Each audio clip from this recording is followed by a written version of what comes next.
On a quiet Boston street, 4 wealthy boys saw a black soldier and decided to teach him his place. If you believe in our mission to unearth these forgotten histories, consider supporting us with a super thanks. And if you already stand with Elias, leave a "Stay strong, Elias" in the comments below. That soldier's name was Sergeant Elias Washington, and the fragile peace he had found in the autumn of 1947 was about to be shattered. He had come home from the war in the Pacific, expecting to find a country that reflected the ideals he had bled for. But the America he found was a place of familiar, jarring dissonances. He was a hero in the abstract, but a problem in the particular. Elias was in the Beacon Hill neighborhood of quiet wealth and old money on a simple errand. He was picking up a custom-made prosthetic for a fellow soldier he had served with, a man who had left half his leg on a beach in Okinawa. The device was being crafted by a specialist whose offices were tucked away on a serene, gaslit street, a world away from the noise and grit of Elias's own rented room in the South End. He was wearing his only civilian suit, a modest but well-kept grey flannel that he had pressed himself that morning. He walked with a quiet, powerful dignity, his back straight, his gaze forward, a man who had learned in the harshest of classrooms how to command his own space without aggression. The war had burned away everything in him that was not essential, leaving a core of discipline and an unshakable sense of self. He was crossing a small cobblestoned intersection when a gleaming black Packard sedan, traveling far too fast for the narrow street, swerved around the corner, its tires squealing in protest. The car's heavy chrome bumper missed him by inches, the driver laying on the horn, not in apology, but in arrogant admonishment, as if Elias were a stray dog that had dared to impede its path. Elias stopped, his body instinctively tensing, the familiar cold rush of adrenaline,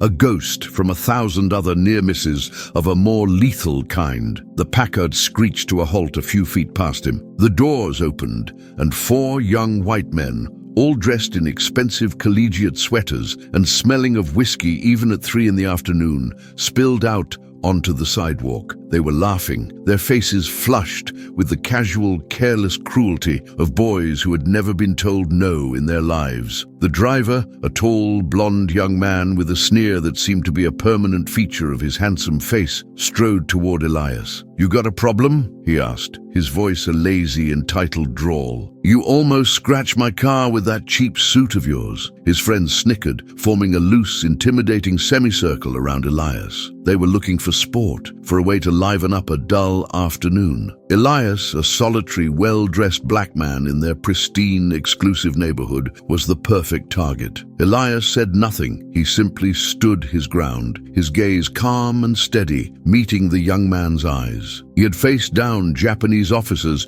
who held the power of life and death in their hands. He would not be intimidated by a spoiled child in a cashmere sweater. His silence, his refusal to be baited, seemed to infuriate the young man even more. "What's the matter? Cat got your tongue?" the young man taunted, stepping closer until he was invading Elias's personal space. "Or are you just stupid? You need to learn some respect. You need to learn your place." He punctuated the last sentence by shoving Elias hard in the chest. It was not a powerful blow, but it was a profound violation. It was an act of casual physical contempt, an assertion of a power so absolute it required no justification. Elias stumbled back a step, catching his balance on the uneven cobblestones. His hands, trained to be lethal weapons, instinctively clenched into fists at his sides. He could have ended the confrontation in 5 seconds. He could have broken the young man's jaw with a single economical punch. He could have disabled all 4 of them before they even knew what was happening. The training, the instinct, the rage, it was all there, a coiled serpent in his gut, but he held it in check. He had learned a harder lesson in the war than how to fight. He had learned how to endure. He knew that to retaliate here, in this place, would be to lose. He would be the aggressor, the savage, the brute they already believed him to be. His victory would be a momentary physical one, but their victory would be a legal and social one, absolute and crushing. So he did the hardest thing a soldier can do. He stood down. He unclenched his fists, deliberately, finger by finger, and simply absorbed the humiliation. His refusal to fight seemed to break the last of their restraint. "You think you're too good to fight, boy?" the blonde one snarled, his face contorted in an ugly mask of wounded pride. He grabbed the front of Elias's suit jacket, bunching the material in his fist. "Let's teach him a lesson." It was at that moment that a police officer,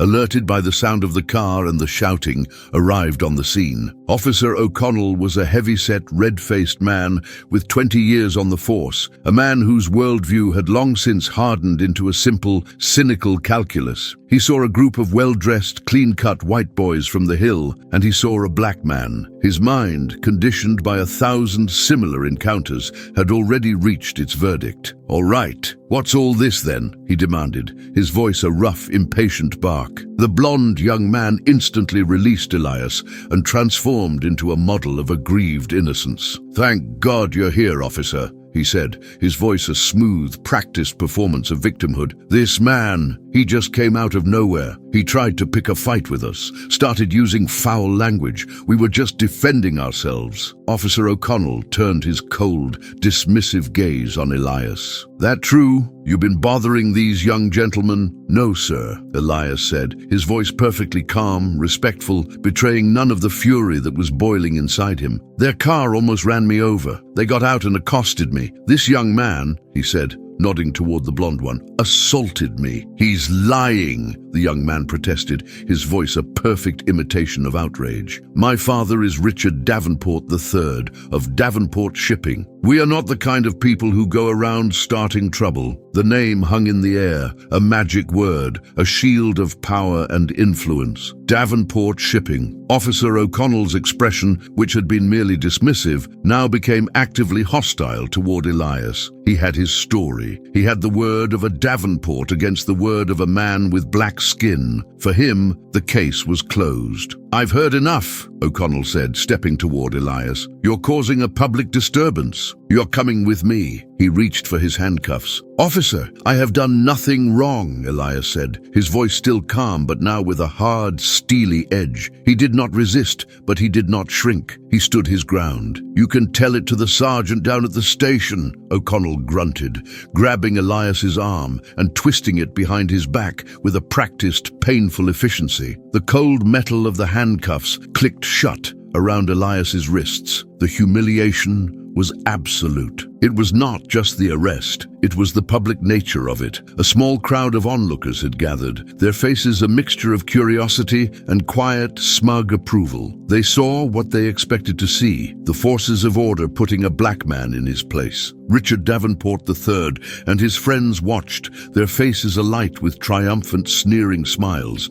They had won, they had proven their power. They had taken a man's dignity and crushed it on a cobblestone street, and the law itself had been their weapon. As Officer O'Connell pushed him toward the squad car, Elias caught a final glimpse of the young men. They were getting back into their magnificent black Packard, laughing. Their afternoon's entertainment concluded. They would go home to their mansions and their trust funds, and this small, ugly incident would be nothing more than an amusing story to tell over drinks. For Elias, it was something else entirely. It was a betrayal. It was the bitter, undeniable proof that the uniform he had worn, the medals he had earned, the friends he had buried, meant absolutely nothing here on the streets of the country he had sworn to defend. He had survived the war, but he was beginning to wonder if he would survive the peace. The ride to the precinct station was a silent 20-minute masterclass in institutional contempt. Elias sat in the back of the squad car, the wire cage separating him from the front seat a stark, physical symbol of his new status. He was no longer a citizen, a veteran, a man. He was cargo, a problem to be processed. Officer O'Connell drove with a heavy, self-satisfied air, occasionally glancing at Elias in the rearview mirror with a look of smug disdain. He did not speak. There was nothing to say. The story had been written, the roles cast, the outcome preordained. Elias, for his part, remained perfectly still, his cuffed hands resting in his lap. He focused on controlling his breathing, a technique he had learned in the suffocating jungles of Guadalcanal to manage fear and pain. He would not give O'Connell the satisfaction of seeing him sweat, of hearing him protest. His silence was his last remaining armor, the one piece of himself they could not take. But beneath the calm, disciplined exterior, a cold, hard rage was beginning to solidify. It was the rage of a man who had offered his life for a set of principles, only to see those principles casually and contemptuously discarded on a cobblestone street by a spoiled boy and a corrupt cop. The police station was a grim, soot-stained brick building that smelled of stale coffee, cheap disinfectant, and the low-grade misery of 1,000 petty human dramas. O'Connell shoved him through a set of swinging doors and into a bustling, noisy booking room. It was a chaotic theater of the city's underbelly. A drunk slumped in a corner, a couple shouting at each other, weary-looking officers typing reports with 2 fingers. "Got another one for you, Sergeant," O'Connell announced loudly to the desk sergeant, a grizzled, pot-bellied man with a face like a worn leather boot. O'Connell pushed Elias forward toward the high desk. Public disturbance, harassing some fine young gentleman up on the hill. The desk sergeant, whose nameplate read Sergeant Callahan, looked Elias up and down with a bored, practiced eye. He saw a black man in a decent suit, cuffed. It was a scene he had witnessed 1,000 times. All right, put him in the cage," he grunted, already reaching for a fresh booking sheet. "I'll get to him." O'Connell unlocked Elias's cuffs and shoved him toward a small, barred holding cell at the side of the room. The cell was already occupied by the drunk from the corner, who was now snoring loudly, his head resting in a small pool of his own drool. The heavy steel door clanged shut behind Elias, the sound of the lock turning a final metallic punctuation mark on his humiliation. He stood in the small, stinking cell, the snores of the drunk and the noise of the booking room a meaningless cacophony. He looked at his own reflection in the small, grimy window of the cell door. He saw a man who had commanded a platoon, a man who had been awarded medals for valor, a man who had survived ambushes and artillery barrages, now locked in a cage like a common animal, his fate in the hands of men like O'Connell and Callahan. He waited. Minutes stretched into an hour. He was being made an example of, left to cool his heels, as the saying went. It was part of the process, a way to soften him up, to make him more compliant, more willing to accept his assigned role as the guilty party. He watched as Richard Davenport III and his friends were brought in. They were not cuffed. They were not shoved. They were escorted, treated not as suspects, but as witnesses, as victims. O'Connell led them into a back office, presumably to take their official statements, their carefully rehearsed lies that would be entered into the official record. Finally, after what felt like an eternity, the cell door clanged open. "All right, you," Callahan grunted, not bothering to look at him. "Up to the desk. Let's get this over with." Elias walked to the high booking desk. Callahan sat on his stool, a figure of petty, absolute power. He rolled a fresh sheet of paper into his typewriter. "Name?" he barked, his fingers poised over the keys. "Elias Washington," Elias said, his voice quiet and even. "Address?" Callahan continued, the questions coming in a bored, rapid-fire monotone. Elias provided his address in the South End. Callahan's lip curled slightly, a silent judgment on the neighborhood and the man who lived in it. "Date of birth?" Elias gave it. "Place of birth?" "Mobile, Alabama." Another silent mark against him in Callahan's ledger. "Occupation?" This was the question Elias had been dreading. What was he? A veteran, an unemployed man, a man searching for a place in a world that didn't want him. "I'm between jobs at the moment," he said. Callahan snorted,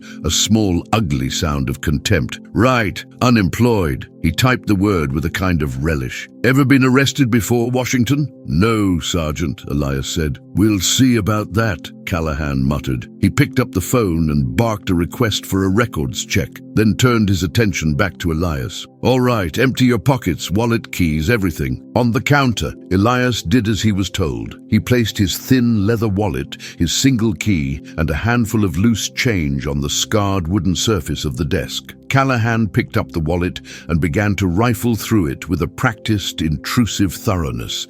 He was not just looking for identification, he was looking for evidence, for anything that would confirm his preconceived notion of who Elias was. He pulled out the few dollar bills, counted them with a sneer, as if the small amount was an admission of guilt in itself, and then he found it. Tucked into a small, worn leather flap at the back of the wallet was a folded, slightly frayed piece of official cardstock. It was Elias's military discharge and identification card. Callahan unfolded it with a casual, dismissive air. He glanced at the name, the rank, the dates of service, and then he stopped. His bored, dismissive expression slowly, almost comically, began to change. His eyes, which had been glazed with indifference, now widened slightly. He looked from the card to Elias, then back to the card. He read the printed information again, his lips moving silently, as if he could not believe what he was seeing. The card was a standard-issue military document, but it contained a few lines of text that were far from standard. It listed his rank, sergeant. It listed his unit. It listed his years of service. And then, under the section marked Citations and Awards, there was a list. It was not a long list, but each item on it was a name that resonated with a profound, almost mythic power in the world of soldiers. The Bronze Star, for valor in combat,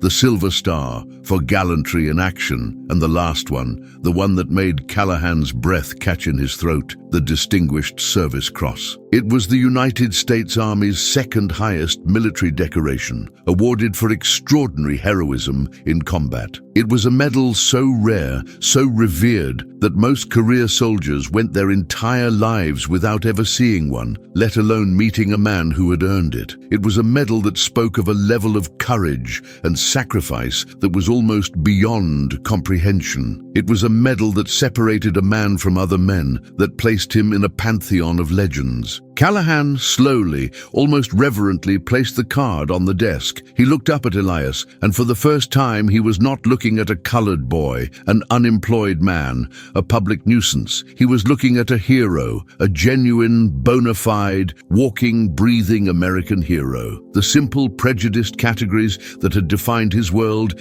had suddenly, violently been upended. The story he had been told, the one he had so readily accepted, no longer made any sense. The phone on his desk rang, jarring him from his stupor. It was the records check. He picked it up. "Yeah," he said, his voice a little hoarse. He listened for a moment. "Right. Clean. No priors. Yeah, thanks." He hung up the phone. The entire atmosphere in the booking room seemed to have shifted. The background noise of the station faded away. Officer O'Connell had emerged from the back room, a smug, satisfied look on his face. Richard Davenport III trailing behind him like a princely heir. "Got their statement, Sarge?" O'Connell announced, pushing a few sheets of paper toward Callahan. "Just need this fella's signature on the complaint, and we can process this piece of—" He stopped mid-sentence. He saw the look on Callahan's face. He saw the military ID card on the desk. He saw the way the desk sergeant was looking at their prisoner. "What is it, Sarge?" O'Connell asked, his voice losing its confident bluster. Sergeant Callahan did not answer him. He did not look at him. He kept his eyes on Elias. He slowly, deliberately picked up the booking sheet from his typewriter. He held it for a moment, a document that contained the official, state-sanctioned version of the afternoon's events, a version that named Elias as the aggressor, the criminal. Then, with a slow, decisive movement, he tore the paper in half and then in half again, and dropped the pieces into the wastebasket beside his desk. A stunned silence fell over the room. O'Connell stared, his mouth agape. Richard Davenport III, who had been enjoying his moment of triumph, now looked confused, his sneer faltering. Even the drunk in the holding cell seemed to have quieted. Sergeant Callahan cleared his throat. He pushed Elias's wallet, his key, his change, and his ID card back across the desk. "Mr. Washington," he said, the Mr. a cannon shot in the silent room, "it appears there has been a misunderstanding. There are no charges being filed. You are free to go." Discuss. The silence that followed Sergeant Callahan's pronouncement was a dense, weighted thing, filled with the unspoken shock of a world turned upside down. Officer O'Connell, his face a bewildered shade of crimson, looked from his superior officer to the torn booking sheet in the wastebasket and then back to Elias, his small, piggy eyes narrowed in a mixture of confusion and outrage. The simple, black and white world he inhabited, a world of clear hierarchies and predictable outcomes, had just been fractured. "Sarge, what the hell are you doing?" O'Connell sputtered, taking a step toward the desk. "This man assaulted a Davenport. We have 4 witnesses." Callahan finally turned his gaze on O'Connell, and the look in his eyes was one of cold, undisguised contempt. "What I see, officer," Callahan said, his voice a low, dangerous rumble that was far more intimidating than his earlier barking, "is a decorated war hero who you seem to have mistaken for a common street thug, a man who was awarded the Distinguished Service Cross. Do you even know what that is, O'Connell? It means that while you were sitting safely behind this desk, handing out parking tickets, this man was doing things you can't even imagine to protect the very freedoms you seem so eager to abuse." He picked up the Davenport complaint, the one filled with the carefully constructed lies of the 4 young men, and held it up with 2 fingers as if it were a piece of soiled garbage. "And this," he said, his voice dripping with scorn, "is the testimony of a spoiled, drunken child whose father's name is the only accomplishment he's ever had in his life. So you are going to take your witnesses, and you are going to escort them out of my station, and you are going to thank Mr. Washington for his service to this country. Is that understood?" The public dressing down was brutal, a complete and total humiliation for O'Connell. He stood there, his face working, his authority stripped from him in front of the entire booking room. He looked at Richard Davenport III, expecting some kind of support, some assertion of the power that had, until now, been their shield. But the young man was staring at Elias, his sneering confidence gone, replaced by a look of stunned disbelief. The name Davenport had failed. The magic word had lost its power. For the first time in his life, he was facing a currency that was more valuable than his own. Elias, who had remained silent throughout this entire exchange, slowly gathered his possessions from the counter. He folded his military ID and placed it carefully back in its worn leather slot in his wallet. He did not look at Davenport. He did not look at O'Connell. He did not need their apologies or their fear. He had not sought this confrontation, but now that it was over, he wanted only to be gone. He turned to leave. "Mr. Washington," Sergeant Callahan's voice stopped him. Elias turned back. The grizzled old cop, a man who had likely never shown an ounce of respect to a black man in his life, now had a look of something akin to shame on his face. He stood up from his stool, a gesture of respect he probably hadn't made for a civilian in 20 years. "On behalf of the Boston Police Department," he said, his voice a gruff, formal mumble, "I'd like to apologize for the misunderstanding." Elias just nodded, a single, curt acknowledgement. An apology could not erase the humiliation. It could not undo the feel of the cold steel on his wrists or the sneering triumph in the young men's eyes. But it was something. It was a crack in the wall. He walked out of the police station and into the cool evening air. He did not look back. He did not see Richard Davenport III and his friends being hustled out a side door by a red-faced, silent O'Connell. He did not hear the sudden, furious outburst of shouted questions from the other officers in the booking room as they crowded around Callahan's desk. He just walked, his long, steady strides eating up the pavement, putting as much distance as possible between himself and that place of casual, brutal injustice. The story, however, did not end there. In a city like Boston, a city of tight-knit neighborhoods and overlapping circles of power, a story like that does not stay quiet. It travels. It moves through the back channels of the police department, whispered from one cop to another. It makes its way to the hushed, wood-paneled rooms of the city's political clubs. It finds its way into the ears of newspaper reporters who are always hungry for a story that pits the powerful against the righteous. Within 2 days, a small article appeared in the city's most liberal newspaper, tucked away on an inside page. The headline was discreet: "War War hero wrongfully arrested in Beacon Hill scuffle. The article, written by a young, ambitious reporter, was short on official details, but long on suggestive innuendo. It named no names, but it spoke of the son of a prominent shipping magnate and a highly decorated Negro veteran. It described the arrest, the scene at the police station, and the sudden, unexplained dropping of all charges. It was just enough to set the city's political and social circles buzzing. For the Davenport family, the article was a minor but deeply irritating public relations disaster. It was a stain on their pristine, carefully cultivated reputation. Richard Davenport II, the boy's father, and the patriarch of the family, was a man who prized order and control above all else. He was not a man who tolerated public embarrassment, especially at the hands of his own reckless, foolish son. A week after the incident, Elias was in his small, clean room in the South End, reading a book, when there was a knock on his door. He opened it to find a man he had never seen before. He was an older man, in his late 60s, with a full head of silver hair and a quiet, dignified bearing. He was dressed in a lawyer's sober, expensive suit. "Mr. Elias Washington?" the man asked, his voice a low, cultured baritone. "Yes," Elias said. "My name is George Atherton," the man said. "I am the legal counsel for Mr. Richard Davenport, the elder Mr. Davenport. May I have a word with you?" Elias hesitated. The last thing he wanted was another encounter with the Davenport family, but there was something in the older man's eyes, a look of genuine, weary regret, that made him step aside and let him in. The lawyer entered the small room and looked around, his gaze taking in the Spartan but immaculate space,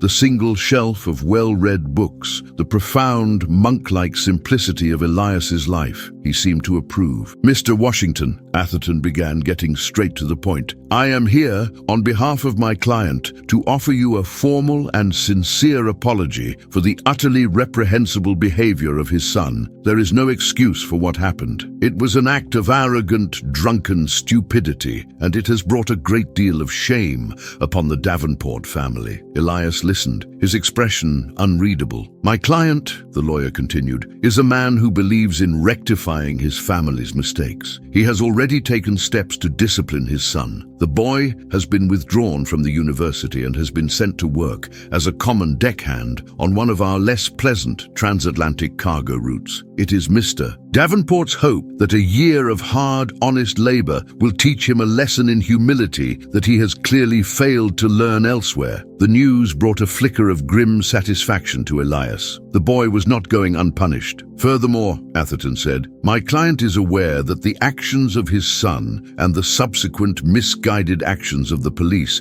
have caused you a great deal of public humiliation and emotional distress. He is also aware that a man of your qualifications is currently unemployed. This is a situation Mr. Davenport finds intolerable." The lawyer reached into his elegant leather briefcase and took out a long, cream-colored envelope. It was not the same kind of envelope Marcus Thorne had been offered in that Connecticut library, an envelope filled with cash to buy his silence. This was different. "Mr. Washington," Atherton said, "Mr. Davenport is a major benefactor of the Boston Veterans Association. He has recently funded a new initiative, a program designed to assist decorated veterans of color in finding meaningful long-term employment in the city's professional sector. He has asked me to offer you the position of director of this new program." He placed the envelope, which contained a formal letter of offer and a contract, on the small table. "The position comes with a generous salary, a full staff, and a significant degree of autonomy. Your job, should you choose to accept it, would be to seek out men like yourself, men who have served this country with honor and who have been denied the opportunities they have earned, and to help them build the lives they deserve. Mr. Davenport believes that a man who has shown such extraordinary heroism in the face of the enemy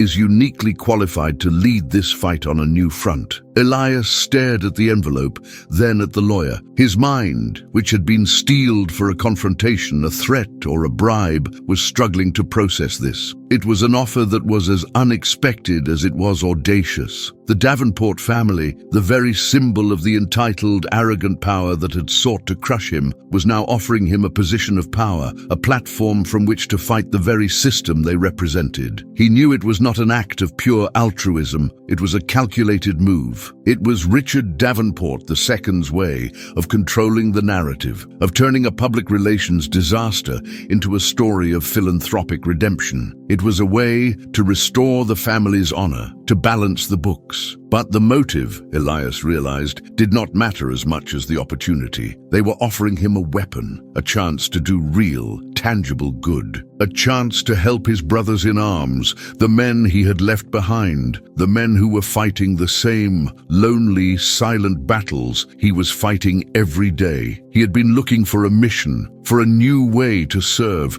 and the enemy itself had just handed him a battle plan. He looked at the lawyer, George Atherton. He saw a decent man, a man of integrity, caught in the difficult position of serving a powerful and perhaps not so decent family. "And you?" Elias asked him. "What do you think of all this?" Atherton allowed himself a small, weary smile. "I think," he said, "that my client is a very shrewd man, but I also think that he has, perhaps for the first time, encountered a man whose character he genuinely respects. And he is smart enough to know that a man like you is better as an ally than as an enemy." He stood up to leave. "The offer is real, Mr. Washington. The resources are real. What you choose to do with them, that will be up to you." The lawyer left. Elias sat alone in his small room, the contract lying on the table before him. He thought of the young men who had accosted him, of their casual, unthinking cruelty, and he thought of their father, a man who, in his own cold, calculating way, was trying to make it right. It was a strange, complicated world,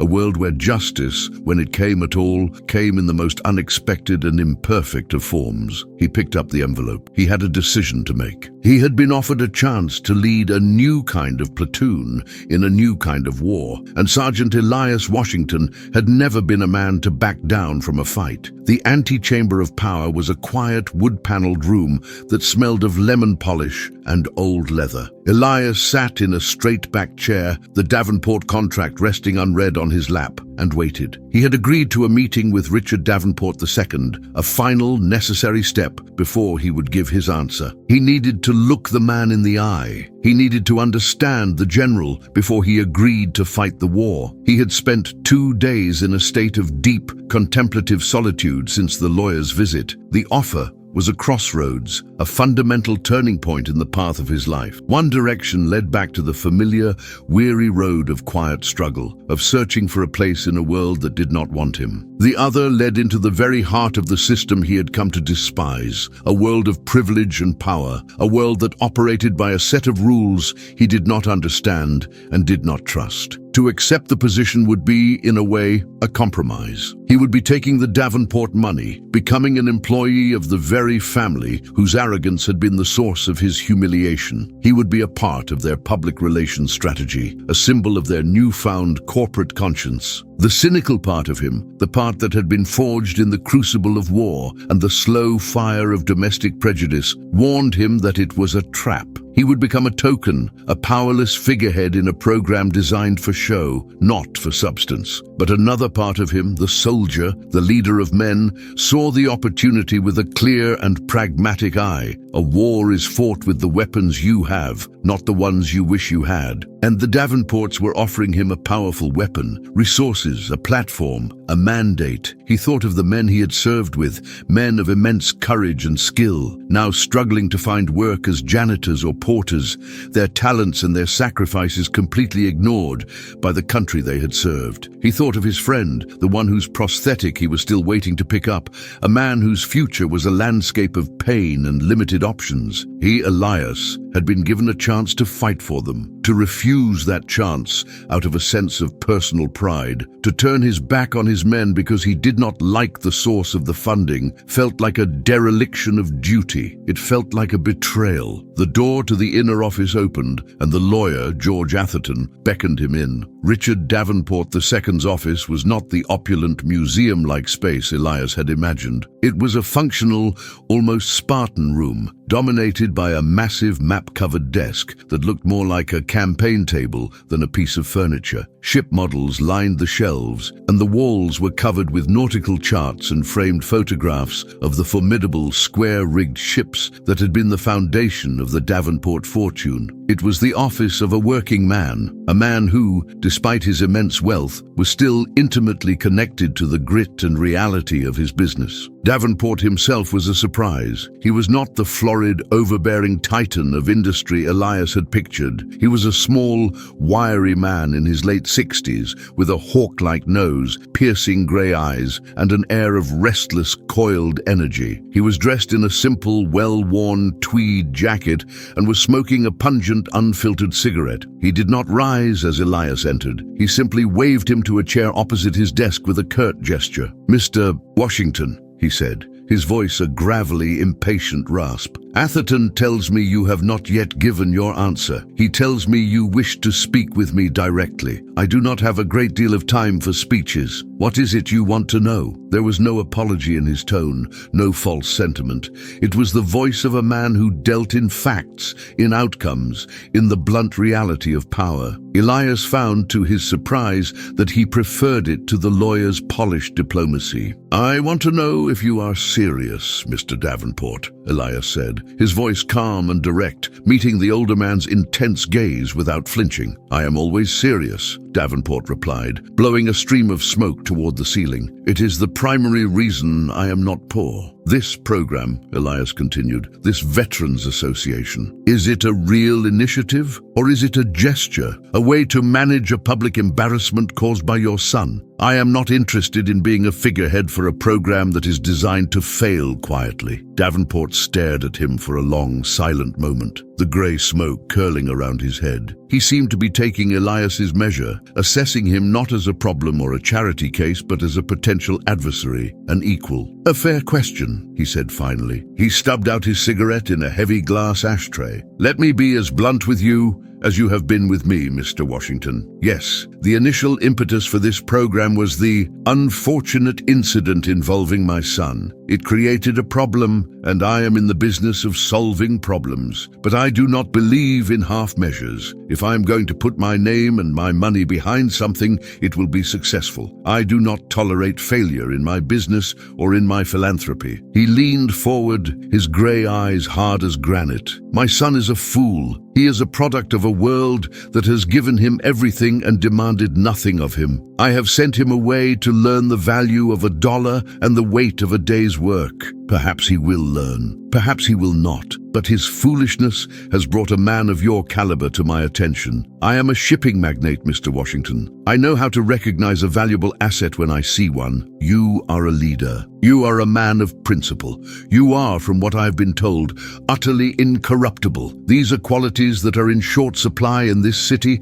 in this world." He stood up and walked to the window, which offered a commanding view of the bustling Boston harbor, the heart of his empire. "This city is changing," he said, more to himself than to Elias. "The war has changed everything. Thousands of men like you are coming home, men who have seen the world, men who have been asked to sacrifice everything. They will not be content to go back to their old places. They will demand more. They have earned more. To deny them that is not only an injustice, it is a strategic mistake. It is bad for the city. It is bad for business. An idle, disenfranchised population is a source of instability. A productive, employed population is a source of strength." He turned back to face Elias. "So to answer your question, am I serious? Yes, I am deadly serious. I am not a sentimental man, Mr. Washington. I am not doing this out of the goodness of my heart. I am doing it because it is a sound investment, an investment in the future of this city, an investment in a talent pool that is being criminally wasted, and yes, an investment in restoring the honor of my family's name. I will give you the resources. I will give you the political backing. What you do with it, the success or failure of the program, will be entirely in your hands. I am offering you a command, Sergeant. I suggest you take it." Elias listened, and in the old man's cold, pragmatic and utterly unsentimental words, he found his answer. Davenport was not a philanthropist, he was a strategist. He was not offering charity, he was offering a partnership, a contract based on a clear-eyed assessment of mutual interest. He was not asking Elias to be his friend or to forgive his son. He was asking him to do a job he believed only Elias could do, and he was offering him the one thing Elias valued above all else, a mission. If this story of unexpected alliances and the quiet fight for justice has moved you, please consider supporting our work with a super thanks. It is the most direct way to help us continue to bring these powerful memories to light. There are conditions, Elias said, his voice firm. Davenport raised a skeptical eyebrow. I'm listening. First, Elias said, I will have complete operational autonomy. I will hire my own staff. I will choose the candidates for the program based on merit and need, not on political connections. My decisions will be final. Done, Davenport said without hesitation. Second, Elias continued, the program will not just be about finding men jobs as laborers. It will be about creating careers. We will provide funding for education, for technical training, for men who want to start their own businesses. We will be building leaders, not just workers. An ambitious goal, Davenport said, a flicker of what might have been admiration in his eyes, but a worthy one. Agreed. And third, Elias said, his voice dropping slightly, your son, when he returns from his education, I want to meet with him. Not for an apology, but for a conversation. If we are to build a better future,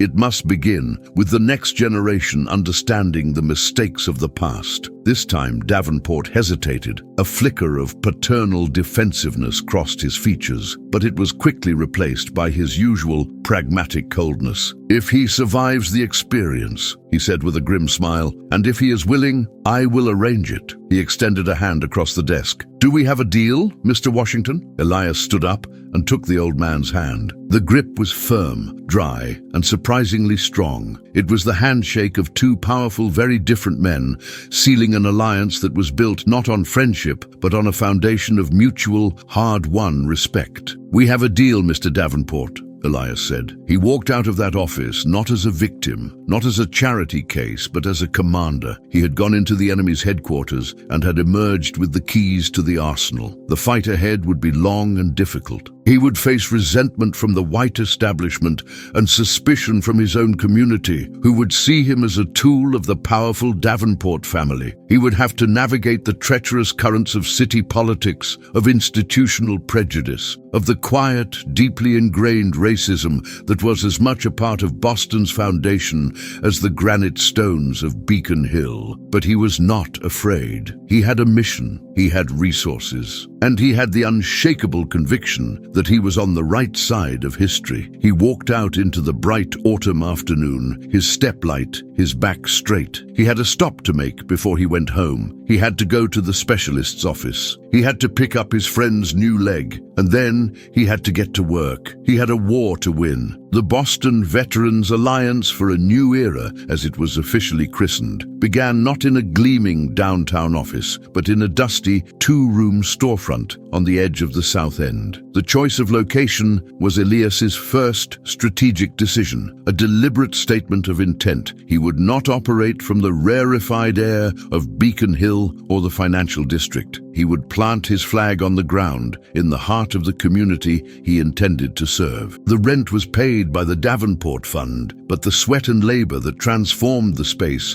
from a derelict tailor's shop into a functional office were provided by Elias and the first men he recruited. His first hire was not an administrator or a secretary, but his old friend from the war, Private James Jimmy O'Neill, the very man whose prosthetic leg had been the cause of Elias's fateful walk through Beacon Hill. Jimmy was a sharp, streetwise Irish kid from South Boston, a man who had lost a leg, but none of his ferocious, indomitable spirit. He was also white. This, too, was a deliberate choice. Elias knew that the battle for equality could not be won in isolation. He needed allies, men who understood the language of both the barracks and the city's fractious ethnic neighborhoods. "You're sure about this, Sarge?" Jimmy had asked, leaning on his new state-of-the-art prosthetic, a device that had been paid for anonymously by the Davenport Fund. A black man and a one-legged Mick trying to change the world from a busted-up shop in the ghetto. The odds ain't exactly in our favor. The odds were never in our favor, Jimmy, Elias had replied with a small smile. That's never stopped us before. Together, they scrubbed the floors, painted the walls, and built the desks themselves from salvaged lumber. Their third team member was Sarah Jenkins, a sharp, fiercely intelligent young black woman from the community who had been working as a secretary for a law firm, where her talents were being wasted on typing and fetching coffee. She became the organizational spine of the alliance, her mind for detail and her quiet, unshakable competence a perfect complement to Elias's strategic vision and Jimmy's boisterous energy. The first few months were a slow, grinding, uphill battle. Their mission, as Elias had defined it to Davenport, was twofold. First, to provide immediate practical assistance, help with housing, with navigating the labyrinthine bureaucracy of the Veterans Administration, with finding basic employment. Second, and more importantly, to build a new generation of leaders by providing access to education and capital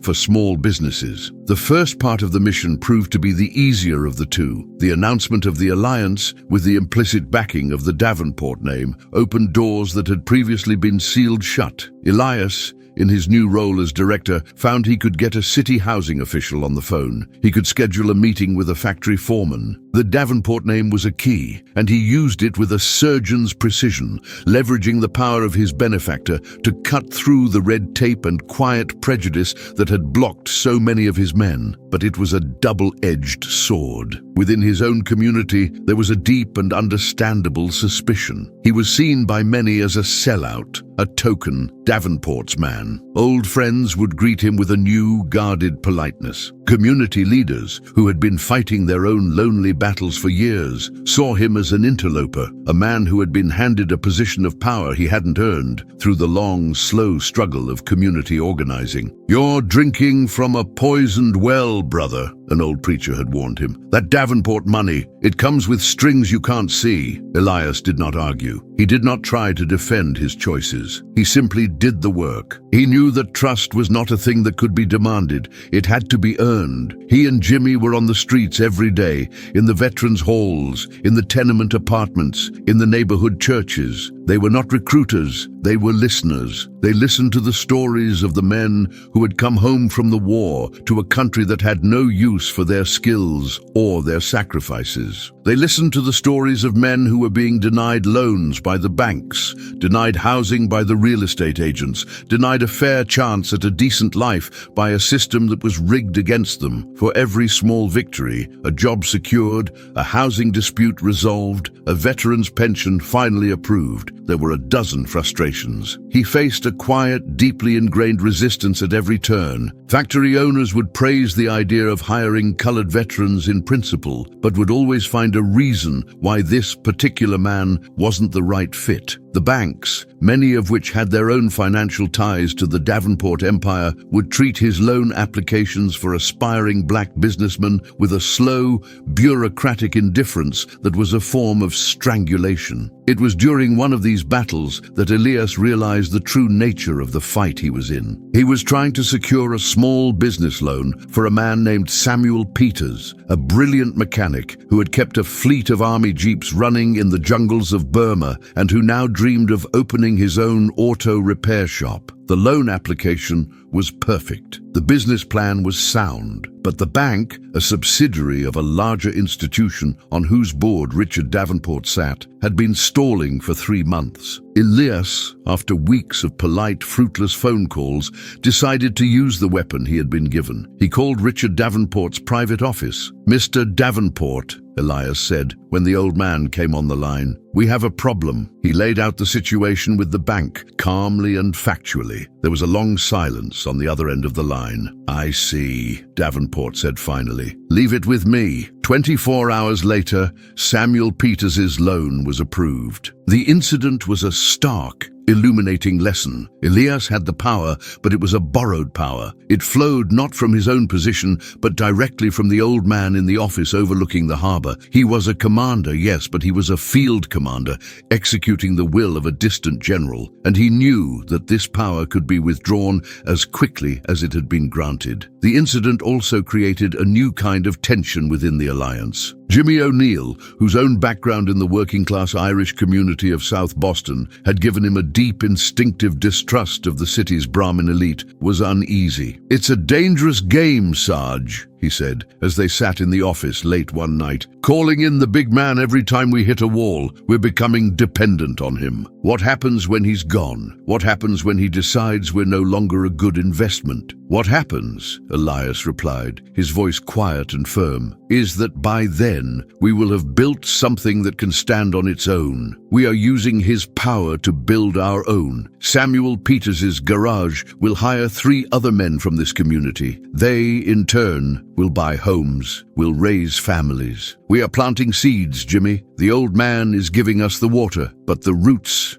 will be ours." And the seeds began to grow. Peters's garage became a thriving business, a beacon of success in the neighborhood. The alliance helped a group of veterans from a segregated construction battalion form their own contracting company, which began to win small but significant city contracts. They funded the education of a young medic who went on to medical school and a quartermaster who earned a degree in accounting. With every success, the alliance's reputation grew. The suspicion within the black community began to slowly, grudgingly recede, replaced by a cautious hope. Elias Washington was not a sellout. He was a fighter. He was using the master's tools to dismantle the master's house, one brick at a time. But their success did not go unnoticed or unchallenged. They were disrupting the quiet, established order of the city. They were creating a new class of propertied, educated black men, a class that was a direct threat to the old hierarchies. And the pushback began. It was not overt. It was a campaign of quiet, bureaucratic sabotage. The city inspection office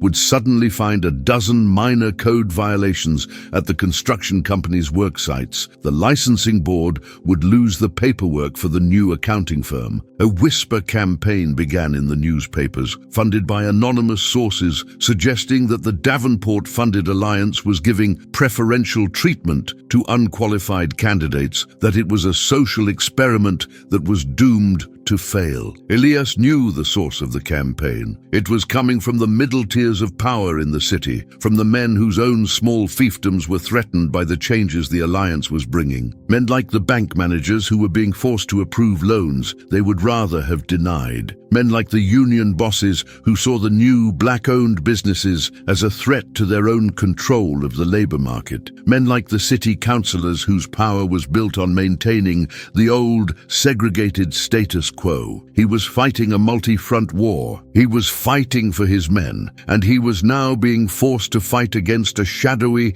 entrenched opposition that saw him as a threat to their very way of life. The pressure was immense. The long days and sleepless nights began to take their toll. The weight of his community's hopes and the establishment's hatred was a heavy burden to bear. One night, exhausted and disheartened after a particularly brutal day of fighting a newly invented zoning regulation, he was sitting alone in his office. He looked at the photograph on his desk, the one of his old platoon. He saw the faces of the boys, now men, that he was fighting for. He felt the familiar, crushing weight of command, the loneliness of a leader who must always be strong, who can never show a moment of doubt. And for the first time, he wondered if Jimmy and the preacher had been right. He wondered if he was just a pawn in a rich man's game, a man deluding himself into thinking he could change a world that was fundamentally, implacably resistant to change. The roots he was planting felt so fragile, and the storm that was gathering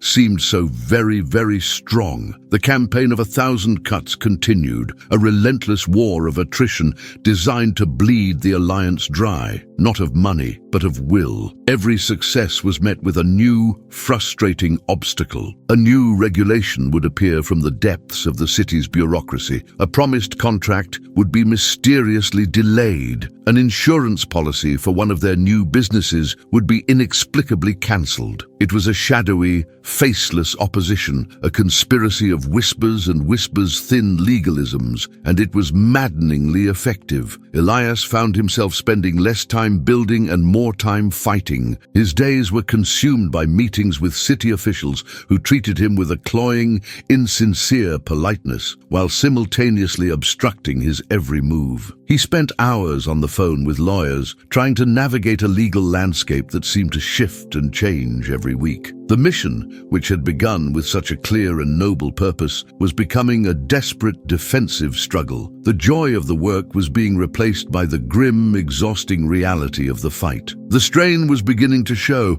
not just on him, but on his team. Jimmy O'Neill, whose boundless energy had been one of the Alliance's greatest assets, was becoming cynical and short-tempered. "It's a fixed game, Sarge," he'd say, slamming down the phone after another fruitless call to a city inspector. "We're chasing our own tails. They're just waiting for us to run out of steam." Sarah Jenkins, the quiet, competent heart of their operation, was exhausted. The mountain of paperwork, the constant need to refile lost forms and challenge arbitrary decisions, was a Sisyphean task. Elias saw the weariness in her eyes, the slight slump of her shoulders, and he felt a pang of guilt. He had recruited them for a noble cause, and he had led them into a swamp. The breaking point came with the Harrison Project. It was their most ambitious undertaking yet. The Alliance had secured funding from the Davenport Fund to purchase a derelict tenement building in the heart of the South End, with the goal of renovating it into clean, safe, affordable housing for veterans and their families. It was more than a housing project. It was a symbol of hope, a tangible piece of the community they were trying to build. A team of veterans, led by the newly formed contracting company they had helped to create, was doing the work themselves. Their pride and sweat equity poured into every new wall and every new window. For 6 months, the project was a resounding success. The building was being transformed. The community was rallying around it. It was the living, breathing embodiment of everything the Alliance stood for. And then the city struck. A stop work order appeared one morning, plastered to the front door. The reason given was a newly discovered zoning violation, a bylaw from the 1920s that had been ignored for 30 years, which prohibited multifamily dwellings on that particular street from having more than 2 floors. The Harrison building had 4. The order was a death sentence. To comply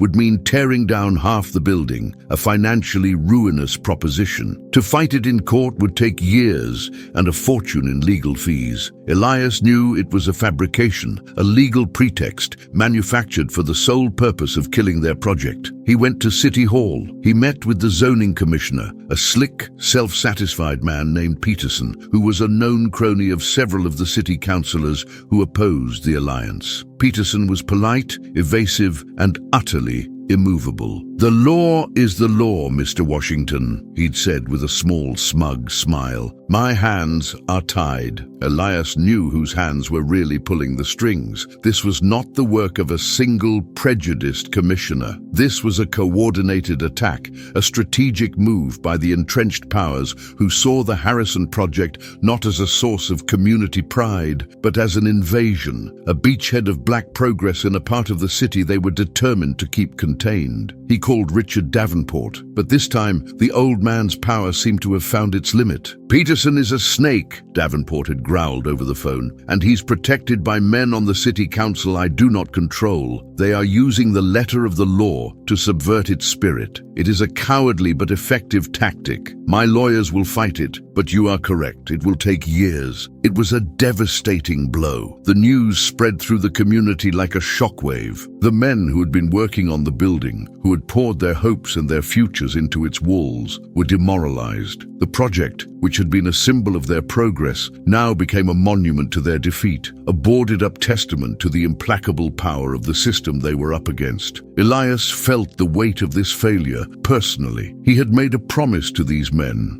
a promise of a better future, and that promise now lay in ruins. The doubts he had been fighting, the fears that he was just a pawn in a rich man's game, came roaring back. He had led his men into a battle they could not win. He hit his lowest point. For the first time since the darkest days of the war, he felt the cold, creeping tendrils of despair. He went to the Harrison building late one night. He stood across the street, looking at its dark, silent form, the stop work order, a white scar on its front door. He saw not a building, but a tombstone for his own ambitions, for the hopes of his community. He felt a profound, crushing sense of failure. The anger was gone, replaced by a vast, empty weariness. He was standing there, lost in his own private darkness, when a car pulled up beside him. It was a simple black sedan, not a Davenport limousine. The window rolled down, and the quiet, familiar face of George Atherton, the Davenport family's lawyer, looked out at him. "A difficult sight, isn't it?" Atherton said, his voice a quiet, compassionate murmur. Elias just nodded, unable to speak. "Mr. Davenport asked me to give you something," the lawyer said. He handed Elias a thick, sealed manila envelope. "He said you would know what to do with it." Elias took the envelope. He expected it to be a legal brief, another strategy document for a battle he no longer had the heart to fight. "Thank you," he said, his voice flat, lifeless. "Elias," Atherton said, using his first name for the first time, his voice losing its professional reserve. "Don't let them break you. It's what they want. It's the only way they know how to win." The lawyer gave him a small, sad smile, and then the car pulled away, leaving Elias alone again on the dark, silent street. He walked back to his office, the heavy envelope a dead weight in his hand. He had no interest in opening it. He was too tired to fight anymore. He unlocked the door to the Alliance, the storefront that had once been a place of such hope and energy. Now, it felt like a museum of his own failed ambitions. He sat at his desk and, more out of a sense of duty than curiosity, he opened the envelope. Inside was not a legal document. It was a single, slim file, and on the front, in Richard Davenport's spidery, impatient hand, was a single word: ammunition. He opened the file. Inside were photocopies of financial records, bank statements, and property deeds, and as he began to read, his weariness, his despair, began to evaporate, replaced by a slow, rising tide of cold, focused fury. The documents laid out in stark, undeniable detail a pattern of corruption that was breathtaking in its scope. It was a map of the secret financial life of Zoning Commissioner Peterson. The record showed that Peterson, a man on a modest civil servant's salary, had, in the past 5 years, acquired a string of valuable rental properties in the very neighborhoods his zoning decisions had protected from urban blight. The properties were all held in the name of his wife's brother, and the mortgages on those properties were all held by a small private lending company that was, in turn, a subsidiary of a real estate development firm. And the majority shareholder of that firm was the chairman of the city council, Peterson's political protector. It was a classic, dirty, and brutally effective scheme. Peterson was using his public office to enrich himself and his political masters, using zoning laws to keep property values for his own holdings artificially high by blocking developments like the Harrison project. But there was one more document in the file, one that made Elias's blood run cold. It was a copy of a building permit application filed 2 weeks ago. It was an application from that same real estate development firm for a new, high-end luxury apartment building, and the proposed location was a familiar one. It was the lot directly adjacent to the Harrison building, a lot that was currently a community park. The application, which would require a major zoning variance, had been personally approved by Commissioner Peterson. They were not just trying to stop the Harrison project. They were trying to destroy the entire neighborhood to replace affordable housing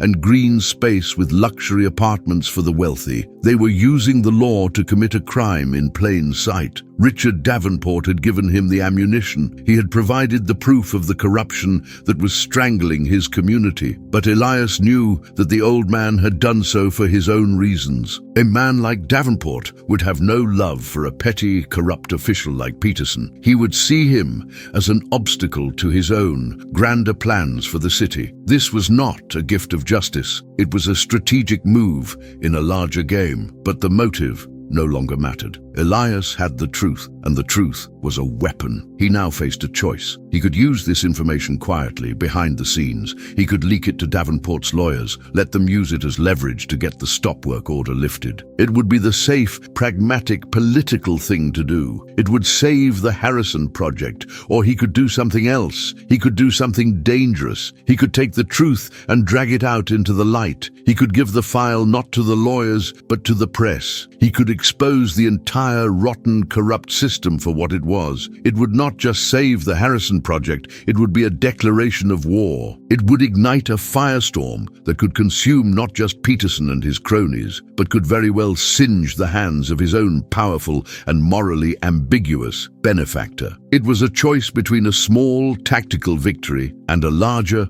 more dangerous and potentially transformative battle for the soul of the city. He sat in the silent office, the file open before him, the weight of 100 broken promises and 1,000 flickering hopes resting on his shoulders. He was a soldier, and he had just been handed the battle plan for the most important fight of his life. The night Elias Washington spent with Davenport's file was a sleepless vigil, a wrestling match with his own conscience. The moral compass that had guided him through the horrors of war now spun wildly, disoriented by the complexities of civilian corruption. He saw the path of least resistance, the pragmatic choice. Use the file to quietly lift the stop work order on the Harrison project, secure a victory, and consolidate the Alliance's position. It was what Richard Davenport expected. It was the safe, strategic move, but the safe move felt like a betrayal, not of Davenport, but of the men he served, of the community he had sworn to uplift. The corruption laid bare in those documents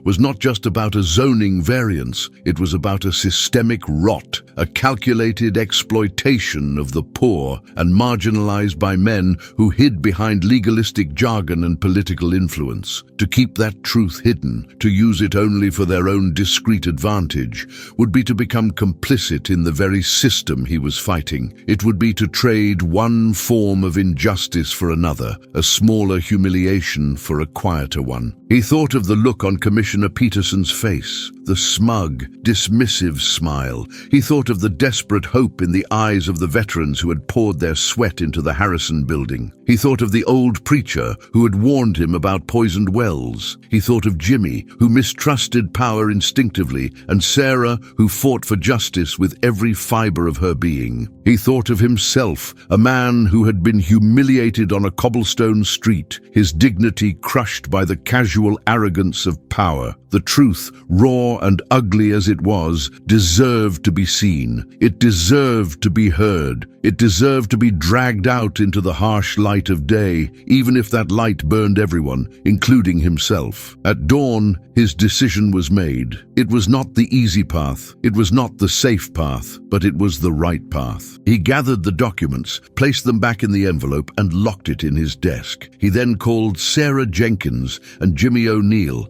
summoning them to the office earlier than usual. He needed his team. When they arrived, their faces etched with the lingering weariness of the struggle, Elias laid out the file. He explained the corruption, the zoning scheme, the personal enrichment of Peterson and his cronies on the city council. He explained the real reason for the stop work order, and he explained the choice he faced. "We can use this quietly," he said, his voice low and steady. "Davenport's lawyers can make a few phone calls. The Harrison project will be approved. We will win a small victory, but no one will ever know the truth of how it happened. The system will remain intact." He looked at their faces, at the dawning understanding in their eyes. "Or," he continued, "we can take this to the press. We can expose all of it. Peterson, the city council chairman, the whole rotten structure, it will be a firestorm. It will be ugly. We will be fighting not just for the Harrison project, but for the soul of this city, and it will put us directly at odds with the very people who have funded us." Silence filled the small office. Jimmy's face was grim,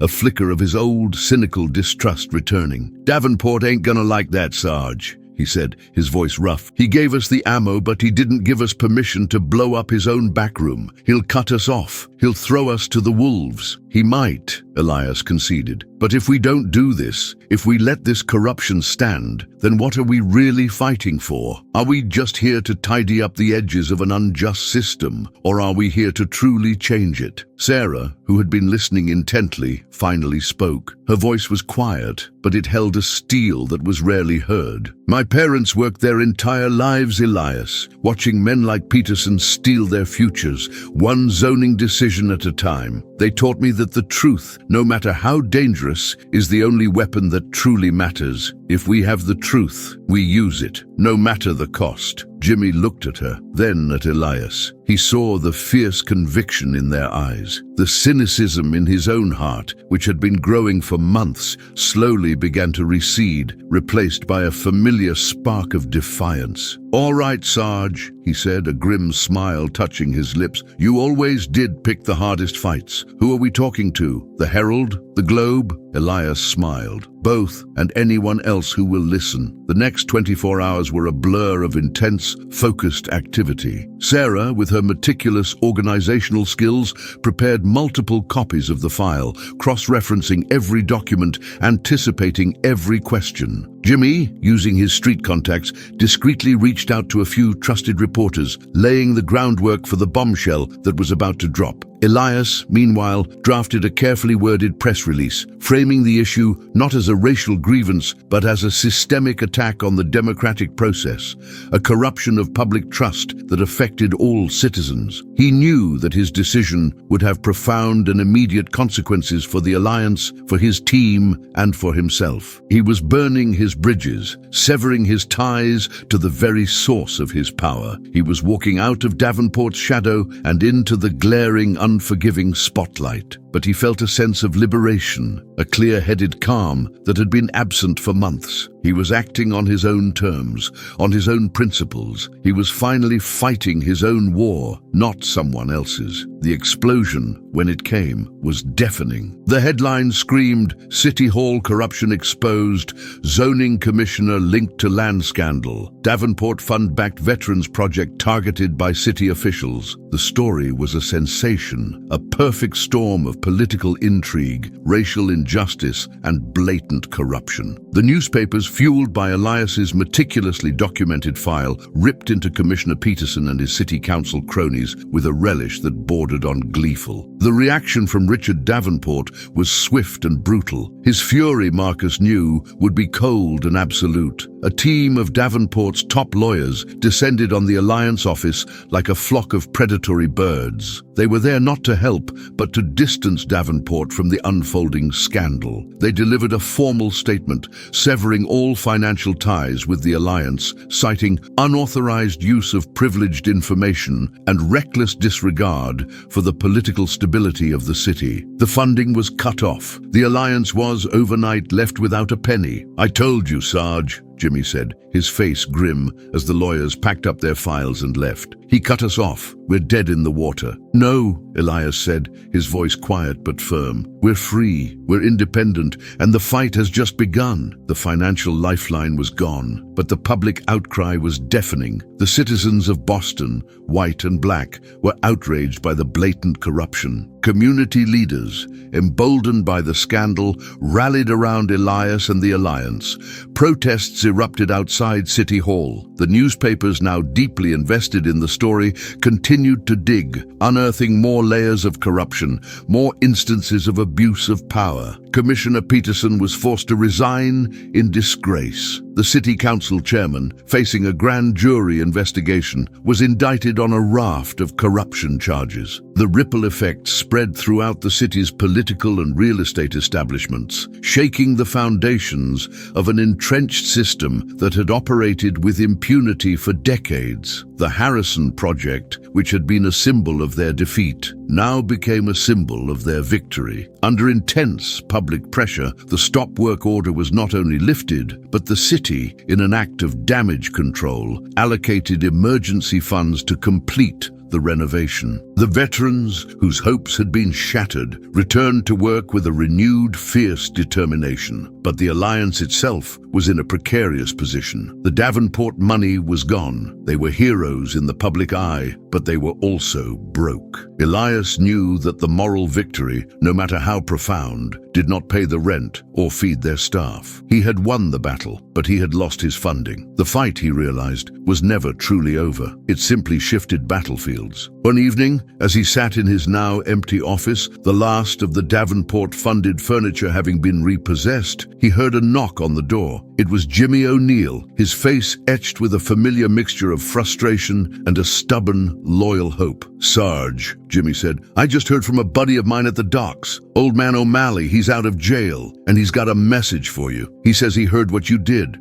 for the community. He says he's a rough man, and he's seen a lot of ugly things, but he says he respects a man who fights for his own. He's got a proposition for you." Elias looked at Jimmy, a flicker of surprise in his eyes. O'Malley, the union boss, the criminal who had terrorized the docks for years, a man who represented the dark, brutal underbelly of the city's power structure. He was an enemy, a rival, a man who had once been allied with the very forces Elias had just fought. But now he was offering a proposition. "What kind of proposition, Jimmy?" Elias asked, a slow, speculative smile touching his lips. The game, it seemed, was not over.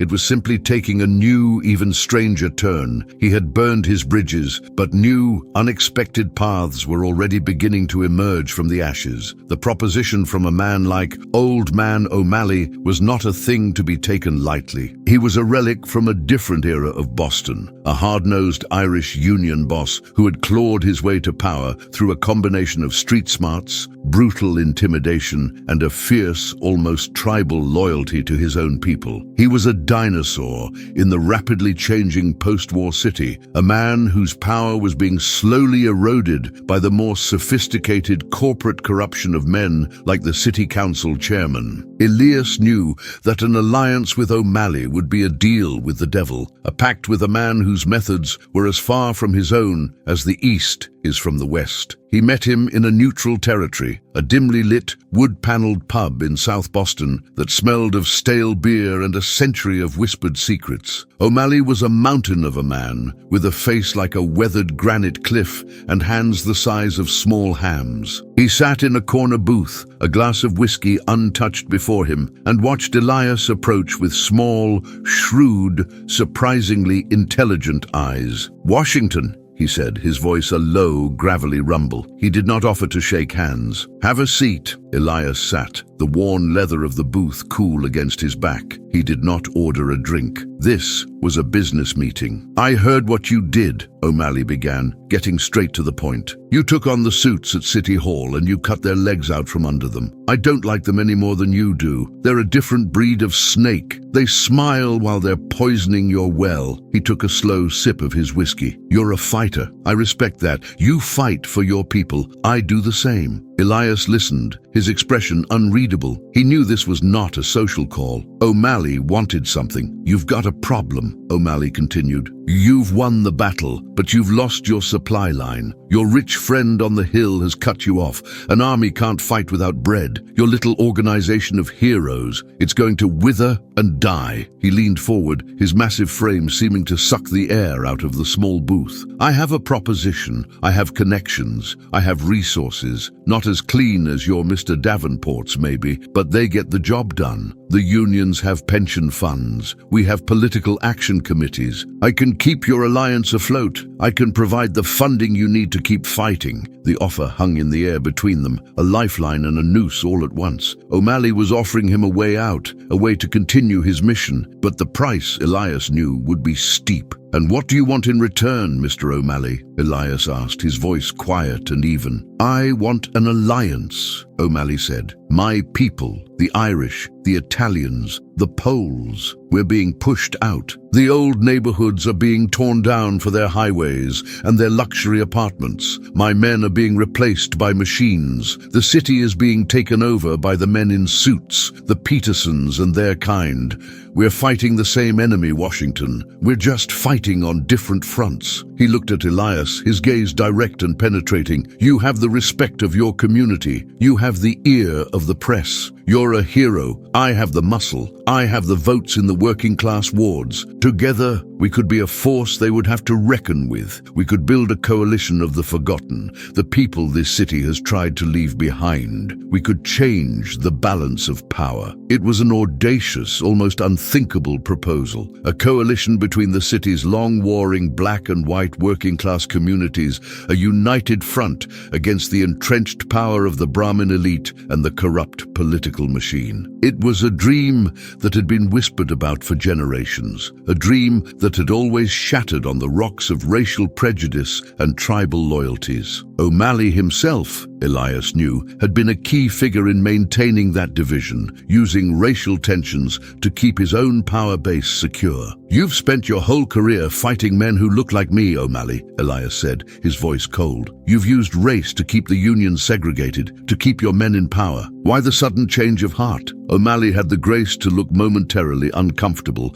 He stared down into his whiskey glass. "The world is changing," he said, his voice a low grumble. "My old ways, they don't work anymore. I can see the writing on the wall. If we don't stand together, we're all going to hang separately. I may be an old dog, Washington, but I'm not too old to learn a new trick, especially when the wolves are at the door." He looked up, a flicker of something raw and genuine in his eyes. "I'm not asking you to like me. I'm not asking you to trust me. I'm asking you to see that we have a common enemy. And in a war, you make alliances with the soldiers who are willing to fight at your side, not the ones you invite to dinner." Elias was silent for a long time. The proposition was a minefield of moral and political complexities. To align himself with a man like O'Malley, a man whose past was stained with violence and prejudice, would be to compromise the very principles on which the alliance was founded. He would be trading a clean but distant and unreliable benefactor for a dirty but powerful and present ally. But he also saw the strategic brilliance of O'Malley's vision. A coalition of the city's marginalized communities would be a political force unlike any other. It would be a true grassroots movement, a genuine threat to the established order. Davenport had given him the tools to fight a battle. O'Malley was offering him an army to win the war. "I'll need to speak with my people," Elias said finally, his voice non-committal. "And I will need to see some proof that you are serious. Words are cheap, Mr. O'Malley. Actions are what matter." The first action came a week later, a construction site for a new city-funded project, a project that had been awarded to a company owned by a cousin of the disgraced city council chairman, suddenly found itself facing a labor shortage. O'Malley's unions, in a surprise move, had gone on strike, citing unsafe working conditions, but the picket lines were different this time. Standing shoulder to shoulder with the burly Irish and Italian union members were a group of black veterans from the Alliance's own construction company who had been denied the right to even bid on the project. The sight of an integrated picket line, a thing unheard of in the city's history, sent a shockwave through the political establishment. The press, already primed by Elias's previous battle, descended on the scene. The strike lasted for 3 days. On the 4th day, the city, facing a public relations nightmare, caved. The contract was reopened for bidding, and the Alliance's company, in a fair and transparent process, won a significant portion of the work. It was a small victory, but it was a powerful one. It was proof that O'Malley was serious. It was proof that their combined forces could achieve what neither could achieve alone. Elias made his decision. He would walk this dangerous, morally ambiguous path. He would form an alliance with the devil, if that's what it took to win a piece of heaven for his people. The next year was a period of tumultuous, revolutionary change in the city of Boston. The alliance, now funded by the complex and often murky financial network of O'Malley's unions, expanded its operations. The Harrison project was completed, its clean, bright apartments a testament to the community's resilience. The alliance launched a voter registration drive, and for the first time, the black and working-class white wards began to vote as a unified bloc, sending a new, more progressive and diverse group of representatives to the city council and shaking the foundations of the old political machine. It was a fragile, often contentious alliance. There were years of ingrained mistrust and prejudice to overcome on both sides. Elias and O'Malley had frequent, often explosive disagreements, but they were bound by a shared enemy and a mutual grudging respect. Elias provided the moral and strategic vision. O'Malley provided the political muscle and the street-level organization. Together, they were slowly, painfully, reshaping the landscape of power in the city. Elias never forgot the source of his initial opportunity. He never forgot the cold, pragmatic bargain he had struck with Richard Davenport. He knew that the old man was watching from his office on the hill, observing this new, strange political creature he had inadvertently helped to create. He wondered if Davenport approved, or if he saw Elias as a Frankenstein's monster, a creation that had slipped from his control. He got his answer one day in a most unexpected way. George Atherton, the lawyer, requested another meeting. He met Elias not in the office, but on a bench in the Boston Public Garden. "Mr. Davenport has been following your progress," Atherton said, his tone a mixture of admiration and professional caution. "He is impressed. You have become a more formidable force than he ever anticipated." The lawyer handed Elias a familiar cream-colored envelope. "He has asked me to give you this. It is not from him, it is from his son." Elias opened the envelope. Inside was a single, handwritten letter. The handwriting was no longer the scrawled, arrogant script of a spoiled boy, but the neat, disciplined hand of a man. "Mr. Washington, I have been home for a month. My father has told me about the work you are doing. I have also read about it in the newspapers. It seems my foolish actions on that day had a consequence I could never have imagined. For a long time, I hated you for the humiliation you caused me. But a year of chipping ice from the rigging of a cargo ship in the North Atlantic gives a man a great deal of time to think. I have come to understand that the lesson my father sent me to learn was not about the value of $1, but about the nature of respect. You are a man who commands respect, not because of your name or your money, but because of who you are. I hope that one day I can become a man who is worthy of that same kind of respect. I would still like to have that conversation with you if the offer still stands. Sincerely, Richard Davenport III. Elias folded the letter and put it in his pocket. It was not an end. It was not a final victory. The fight for justice, he knew, would never be truly over. But it was a beginning. It was a sign that the seeds he had planted in the most unlikely and infertile of soils were beginning to take root. A new generation was learning a new lesson. And for a soldier who had seen the worst of what men could do to each other, that was a victory more profound and more lasting than any medal he had ever won. The meeting with Richard Davenport III took place not in a grand office or a hushed law firm, but on the humble grounds of the Harrison Project. Elias chose the location deliberately. He wanted the boy, now a young man, to see the tangible results of their struggle, to stand on the ground that had been a battlefield and was now a community. He wanted him to breathe the air of a place built not by inheritance, but by resilience. The younger Davenport arrived alone, on foot, dressed not in a collegiate sweater, but in a simple, functional work coat. The year at sea had changed him. The soft, entitled arrogance was gone, replaced by a quiet, watchful maturity. He was thinner,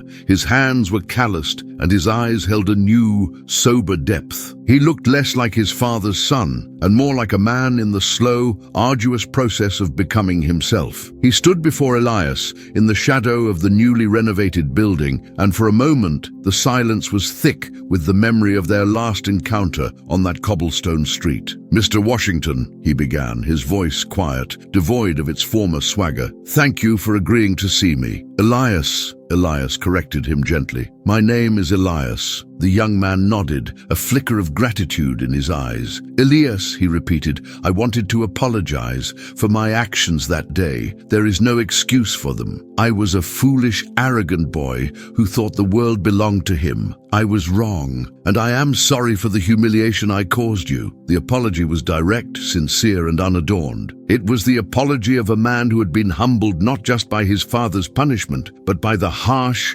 unforgiving realities of the world he had been thrown into. "Apology accepted, Richard," Elias said simply. "But I didn't agree to meet you for an apology. I agreed to meet you for a conversation. Your father said he sent you away to learn a lesson. What was it you learned?" Richard looked up at the Harrison building, at the clean lines of the new brickwork, at the light shining from the windows of the apartments where veterans and their families were now living. "I learned that my father's world, the world of contracts and shipping lanes, is built on the backs of men I never even saw," he said, his voice a low, reflective murmur. "I learned what it is to be cold and hungry and tired to the bone. I learned that a man's worth has nothing to do with his name, and everything to do with the strength of his back and the quality of his character." He turned his gaze back to Elias. "And I learned that there are different kinds of power. My father has the power to buy and sell things. You have the power to build them." His words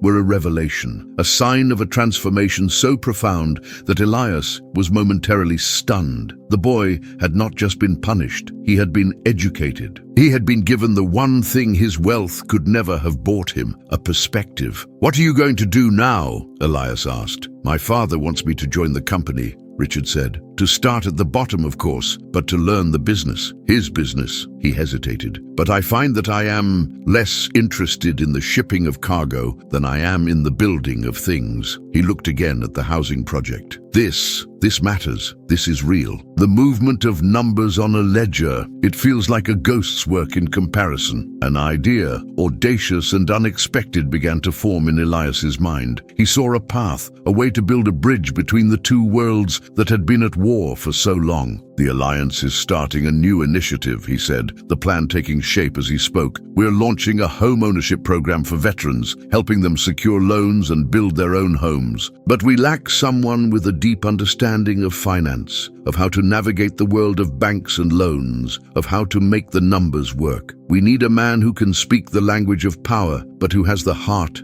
of a builder." He held the young man's gaze. "It is not a glamorous job. The pay is a fraction of what you would make in your father's company. But the work is real." He was offering him a job, a chance to put his newfound humility and his old world education to use in the service of something meaningful. He was offering him a chance not just to apologize for the past, but to actively help build a better future. Richard stared at him, his mouth slightly agape, a look of profound, dawning possibility in his eyes. He had come here seeking absolution, and he was being offered a mission. "You would trust me?" he asked, his voice filled with a quiet awe. "After what I did, I don't trust the boy you were," Elias said, "but I am willing to take a chance on the man you are trying to become." And so, in one of the most unlikely alliances the city had ever seen, Richard Davenport III, the heir to the Davenport shipping fortune, became the newest employee of the Boston Veterans Alliance. He took a small, cramped office next to Jimmy O'Neill, and he threw himself into the work with a convert's zeal. He became a bridge, a translator between the world of old money and the world of new hope. He used his name and his knowledge to open doors that had been sealed shut, to secure loans from bankers who had once dismissed them, to turn his father's world of abstract finance into a tool for concrete, tangible change. The alliance with O'Malley, tempered by the new, stabilizing influence of a Davenport, became a formidable political and social force. They were no longer just a protest movement. They were builders, creators, a genuine alternative to the city's old, corrupt power structures. They built houses, they started businesses, they educated a new generation of leaders. They were, slowly, painfully, and against all odds, winning the peace. Elias Washington never became a rich man. He never lived in a grand house on Beacon Hill. He continued to live in his simple room in the South End, his life defined not by his possessions, but by his purpose. He remained the quiet, steady center of the storm, a commander who led not through shouting, but through the unshakable force of his own integrity. Years later, on a cool autumn afternoon, an elderly Elias stood on the steps of a newly dedicated community center, a building that had been funded by a joint initiative of the Davenport Foundation and the city's unions. He was watching a new generation of children, black and white, playing together in the center's sunlit courtyard. He felt a hand on his shoulder. It was Richard Davenport III, now a gray-haired man himself, the respected and beloved head of the foundation that bore his family's name. "You see that, Elias?" Richard said, his voice thick with emotion. "We built that, all of us, together." Elias looked at the children, at the thriving, integrated community that had risen from the ashes of the old city's hatreds and divisions. He thought of the long, hard road he had traveled, of the humiliation on that cobblestone street, of the fight, of the unlikely allies, of the small, stubborn seeds of hope they had planted. The war, he knew, was never truly over. There would always be new battles to fight, new injustices to confront. But as he stood there, a quiet, unassuming old soldier, he allowed himself a small, rare smile. They had not built a perfect world, but they had built a better one. And for a man who had seen the worst of what humanity was capable of, that was a victory that was more than enough. Your generous support through Super Thanks ensures that the fire of these powerful memories will never be extinguished. Thank you.